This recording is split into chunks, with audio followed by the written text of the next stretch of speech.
हमारे मन का भाव भगवान तक पहुंच जाए। और ये बहुत बड़ा सुंदर हरि नाम की चर्चा, ये सुंदर भाव है। बोलो श्रीमद् भागवत महापुराण की। धुंधकारी के लिए विमान आया, सभी ने देखिए धुंधकारी ने बड़े ध्यान से कथा सुनी थी। कथा का मैंने नियम बताया, एक मौन रह करके कथा सुनना, दूसरा जब कथा सुने तो कान कथा में हो। किसमें हो जी? हरि नाम की जो चर्चा कानों से, कथा से ही जो प्रेम करे, ये लक्षण बताए गए, गुण बताए गए श्रोताओं के। और देखिए व्यास पे कथावाचक भी, जो भगवान कथा ऐसी हो जिसको सुनने से भक्तों को भगवान की अनुभूति हो। कैसी हो जी? ऐसी कथा सुनाई जाए तब उस कथा का प्रताप पूरा पूरा होता है। जब ऐसी कथा हो कि भगवान की अनुभूति हो और श्रोता लोग बड़े प्रेम से भाव से कथा का श्रवण करें, तब ये भाव कथा के माध्यम से ये भाव ऐसा। अब देखिए सभी ने जिसने जिस भाव से कथा सुनी थी, भगवान तक वही भाव पहुंचता चला गया, ऐसा भाव। और कथावाचक जो प्रेम से कथा सुनाए, भगवान बड़े प्रसन्न होते हैं। बोले श्रीमद् भागवत महापुराण की जय। और उसी सभा में देखिए भाव है। कथा का तो वैसे बड़े नियम बतलाए गए, बहुत नियम भागवत कथा के बतलाए गए। सबसे पहला भाव, जिस प्रकार हम अपनी लड़की का विवाह करते हैं, कन्या का विवाह करते हैं, तब कन्या को हम कुछ ना कुछ दान दे करके तब उसको विदा किया जाता है। क्योंकि बिना दान के कन्यादान भी होता है, और कन्या के साथ साथ उसको जो हम वस्तुएं देते हैं, जरूरत की वस्तुएं, और इसी प्रकार व्यवस्था करते हैं कि नहीं जी? शादी करनी हो तो क्या करते हैं, देखिए कितने दिन पहले विवाह की व्यवस्था करते हैं। इसी प्रकार जब आप हरि नाम की चर्चा के लिए संकल्पित होकर के बैठे, तब कुछ ना कुछ देखिए धन की व्यवस्था, भंडारे के लिए अन्न की व्यवस्था, तो कुछ ना कुछ व्यवस्था करना ही सनातन धर्म कहलाता है।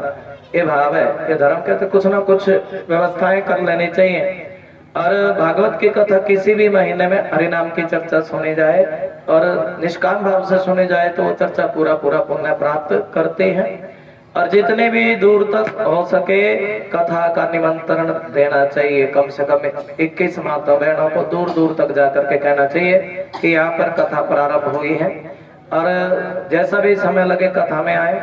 और कथा में देखिए क्रोध नहीं करना चाहिए, क्या नहीं, क्रोध मत करें, मन को शांत रखें और बड़ा सुंदर भाव से हम सभी का कल्याण हो जाए, इस भावना से बैठ करके व्यास जी का पूजन, भगवत जी का पूजन, और बड़े प्रेम से दास बन करके प्रभु हम भगवान श्री कृष्ण को प्राप्त करने के लिए इस कथा का श्रवण कर रहे हैं। और ये भाव है दास बन करके। और सुखदेव व्यास जी को सुखदेव जी का रूप मान करके, कैसा मानकर जी? सुखदेव भगवान का रूप मान करके कि आप कथा कहने की कला में बड़े कुशल हैं, आप हमें बड़े प्रेम से भाव से ऐसी कथा समझाइए जो हम सभी को अच्छी भी लगे, हमें समझ में भी आ जाए। ऐसा भाव, इस भाव से बड़े प्रेम भाव से कथा देखिए, तभी उस भूमि पर देखिए भगवान की कथा है। तो कोई देखिए बड़ा सुंदर भाव है। एक तो जो व्यक्ति परमात्मा को नहीं मानते उनसे दूर रहे, जय जय श्री राधे। जो धर्म को नहीं समझता उनसे दूर रहे, ऐसा भाव। और कभी किसी की निंदा ना करे जब आप, क्योंकि हरि नाम चर्चा का प्रताप कम हो जाता है राजा की निंदा से, गुरु की निंदा से, और किसी की भी निंदा से हरि नाम सुनी हुई चर्चा का पुण्य कम हो जाता है। और ये कथा तो कोई बांझ नारी भी सुन ले जिसका रजो दर्शन रुक जाता हो, और ऐसी नारी भी श्रीमद् भागवत कथा का श्रवण कर ले तो भगवान श्री कृष्ण की उस पर असीम कृपा होती है। बोलते श्रीमद् भागवत महापुराण की जय हो।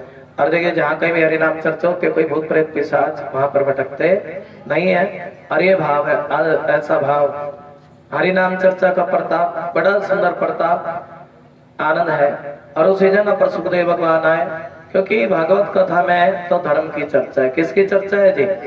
और इस में तो एक तोते ने मुख लगा रखा। तोता फल का पारखी होता है, जिस फल में तोता मुख लगा दे वो फल कभी भी कड़वा होता नहीं है। और देखिए सबसे पहला भाव श्रद्धा का होता है। जब मन में श्रद्धा जागृत होती है, श्रद्धा भी कैसी है? जब मन में श्रद्धा जागृत होती है कि हम श्रीमद् भागवत कथा का श्रवण करेंगे, क्या करेंगे जी?